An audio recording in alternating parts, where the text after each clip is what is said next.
E alguns alunos me perguntam se o voador peitoral é um exercício perigoso.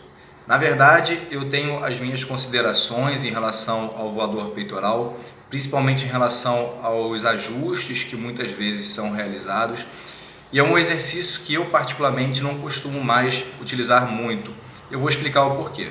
Quando a gente realiza, por exemplo, o voador peitoral, e principalmente quando a gente ajusta esse aparelho de forma errada, a gente coloca, por exemplo, a posição do ombro numa posição de maior risco. Então, geralmente o ombro ele vai estar numa abdução e geralmente a gente vai acabar forçando também para uma rotação externa. E quanto maior for essa amplitude do movimento, maior vai ser, né? Por exemplo, essa forçação do ombro em abdução com a rotação externa. E muitas vezes os alunos também, por ajustarem errado, eles colocam, por exemplo, o cotovelo acima da linha do ombro, o que também acaba prejudicando mais ainda essa integridade articular.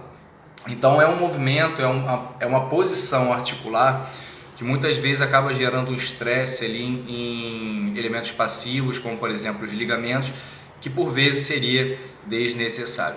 Então o ajuste geralmente é um ajuste ruim, porque a gente precisa expor, né, por exemplo, nessa amplitude, para que a gente tenha um aumento do comprimento muscular, porque muitas vezes quando a gente coloca alinhado com o ombro fica um movimento um pouco mais curto, então às vezes a gente acaba colocando o aparelho, né, mais para trás para aumentar esse alongamento muscular e ter uma maior excursão, uma maior angulação. E quando a gente coloca nessa posição, a gente acaba mais uma vez gerando ali um estresse articular e nos elementos dessa articulação que podem favorecer para a chance de lesão.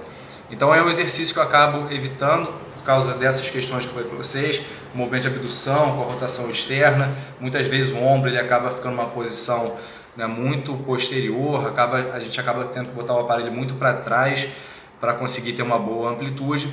Então é um exercício que eu particularmente não uso muito, tá? Não uso mais.